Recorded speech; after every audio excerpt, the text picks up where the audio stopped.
You are sitting in a park one afternoon when a woman walks by and sits beside you. She is white as snow. Her hair is silver and curly. Her eyes are blue. You are captivated, so you ask her name. She says Abarash, and she adds she's from a tribe in sub-Saharan Africa. And then you realize she is a black woman with albinism. You ask for her number. She takes your phone and types with her left hand. You go on dates and she is brilliant. You have fallen in love, and luckily she becomes your girlfriend. And then your alarm goes off. It was just a dream. You just lay there heart racing and dumbfounded, and you ask yourself, does a person like that actually exist? Statistically? Yes.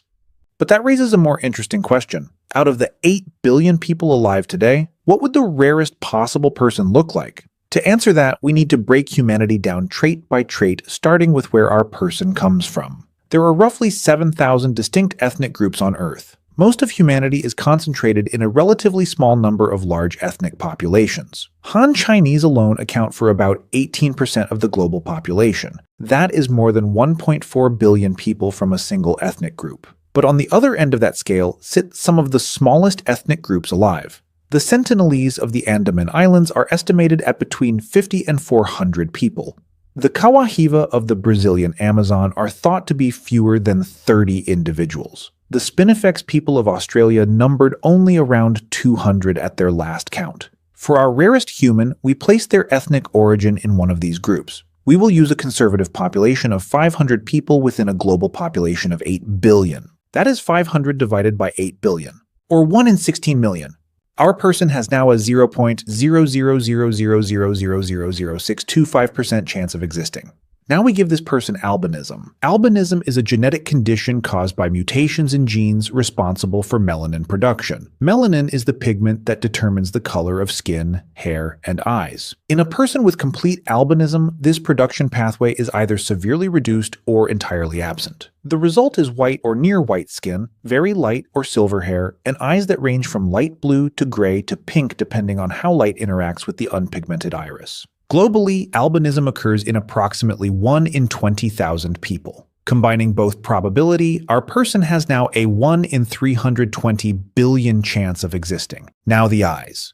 Green eyes are the rarest color with a probability of 1 in 50 people. But this is not the rarest eye mutation. Complete heterochromia is a rare condition in which a person has 2 completely different eye colors, such as 1 blue eye and 1 brown eye. It is usually present from birth and results from differences in the amount or distribution of melanin. In most cases, it is harmless and does not affect vision. The chance of having this eye trait is about 0.06%, or 1 in 1,667 people. Now let's make this person left-handed. Handedness is partly heritable, but no single gene determines it. Even identical twins who share nearly identical DNA differ in handedness about 20% of the time.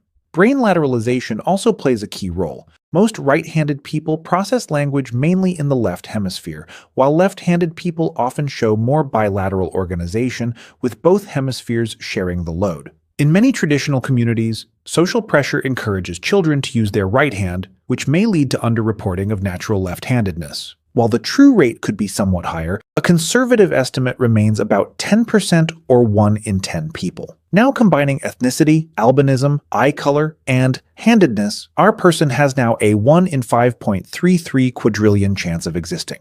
Now most humans see color through 3 types of cone cells in the retina, sensitive roughly to blue, green, and red wavelengths. The brain combines signals from these cones to create the roughly 1 million colors visible to normal human vision. Tetrachromats have a 4th cone type, sensitive to wavelengths between red and green. This can provide color information most people cannot see, allowing some tetrachromats to distinguish up to 100 million colors. Tetrachromacy is almost exclusively found in women because it is linked to the X chromosome. Women can inherit both a standard and a mutated version of the relevant gene, potentially creating a 4th cone type, while men generally cannot. About 12% of women carry the mutation, but only a small fraction develop functional tetrachromacy. Researchers estimate it occurs in roughly 1 in 40,000 women, or 1 in 80,000 people overall.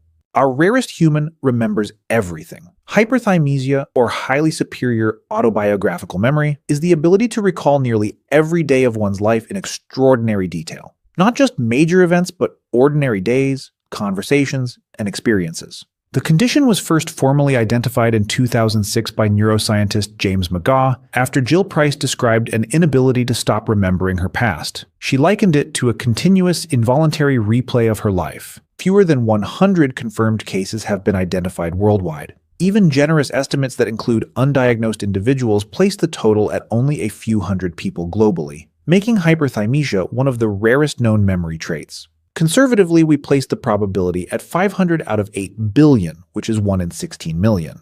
To recap, the rarest human we created so far is from an ethnicity of 500 people, has albinism, has complete heterochromia, is left-handed, has tetrachromacy, and has hyperthymesia. In other words, this person.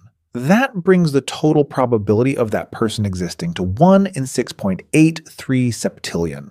To put that into perspective, the number of stars in the observable universe is roughly at most 1 septillion. If you count all the grains of sand on Earth, you would need to have 910,000 Earths to get to that number.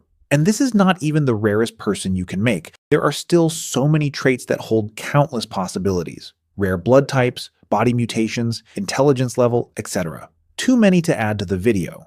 The point is that all of us are unique and have beaten unbelievable odds to exist as who we are. It's true that there are plenty of fish in the sea, but no one is as cool as you. So keep on swimming.